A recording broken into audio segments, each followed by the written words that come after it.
Elect అయ్యాక మళ్ళీ జనాలు ముఖం చూడలేదు. ఇప్పుడు మళ్ళీ ఎలక్షన్స్ కోసం ఇప్పుడు నుంచి పాదయాత్ర. ఈ పాదయాత్ర ఏదో ఆయన 5 ఇయర్స్ రూలింగ్‌లో ఉన్నప్పుడే అప్పుడప్పుడు చూసుకొని ఉండింటే ఆయన మీద పాజిటివ్ ఇంప్రెషన్ వచ్చేది. జనాల సమస్యలు కొద్దిగా తీరేది. అసలు జనం ముఖమే చూడలేదు. అసలు జగన్ దాకా ఎందుకు ఆయన కింద మినిస్టర్స్, ఎమ్మెల్సీస్ కూడా అసలు జనాలు ఎప్పుడు పట్టించుకోలేదు. ఎదురు అన్నీ ఇప్పుడు రేవంత్ రెడ్డి గారు ఎలా ఇల్లులు కూలుస్తున్నారో అర్థమవుతుందా? ఇప్పుడు హైడ్రా అన్న పేరుతో ఇల్లులు ఎలా కూలుస్తున్నారో సేమ్ ఏపీలో కూడా జగన్ కింద ఎమ్మెల్యేలు వాళ్ళంతా ఇల్లులు కొన్ని ప్లేసెస్ లో కూలుస్తానికి వచ్చారు. అలా వాళ్ళకి మనం ఓటేసుకుని మనకున్న ఇల్లే కూల్చుకుంటే ఎలాగా?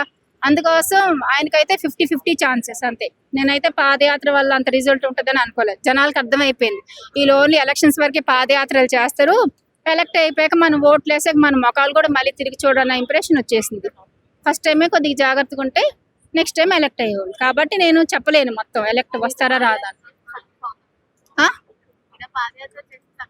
అదేనండి 50-50. ఆ 50 కూడా నేను ఇవ్వను, 50 కూడా నేను ఇవ్వను. 50 ఎందుకు ఇస్తానంటే టీడీపీలో ఇంకా చాలా టైం ఉంది కదా. ఈ 3 ఇయర్స్ లో ఏమన్నా లోపాలు ఉంటేనే ఆ 50-50. వీళ్ళు మొత్తం పబ్లిక్ యొక్క సమస్యలన్నీ ఫుల్ఫిల్ చేసి మంచిగా పబ్లిక్ ప్రాబ్లమ్స్ అన్ని సాల్వ్ చేస్తే జగన్ కి అయితే ఆ 50-50 ఛాన్సెస్ కూడా రావు.